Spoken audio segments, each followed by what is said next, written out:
Welcome to our channel. Today we how to activate Square for sales tax collection setup step by start by opening your Square dashboard. Log in using your credentials. Once logged in, navigate to the Accounts and Settings section. Click on the Taxes tab. In the Taxes section, look for the option to enable sales tax collection. Toggle the sales tax collection feature to the on position. Next, select the Add a new tax option. Enter the name for your sales tax.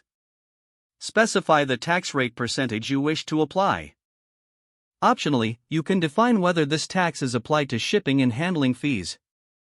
Click on Save to store your new tax settings. If you operate in multiple regions, repeat the process for each applicable location. Once all taxes are configured, review the list to ensure accuracy. Test your settings by creating a sample sale. Make sure that the correct sales tax is being calculated. If adjustments are needed, return to the Taxes section to edit existing rates. Document any changes made for future reference.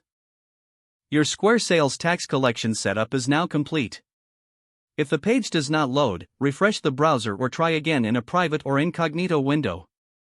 Make sure you are using the correct email address, then retype it carefully to avoid small typos. If your password is not accepted, use the reset option and create a new strong password you can remember. Check your spam folder for verification or security emails, then complete any requested confirmation steps. Enable two-factor authentication if available to improve account security and reduce unauthorized access risk. After signing in, review your profile details so your contact information and settings are accurate and current. If you see an error message, note it down and try again after restarting your device and internet connection. Log out when you finish, especially on shared devices, to keep your account and payment information secure. If the page does not load, refresh the browser or try again in a private or incognito window. Make sure you are using the correct email address, then retype it carefully to avoid small typos. Don't forget to like this video and subscribe to our channel for more step-by-step tech guides.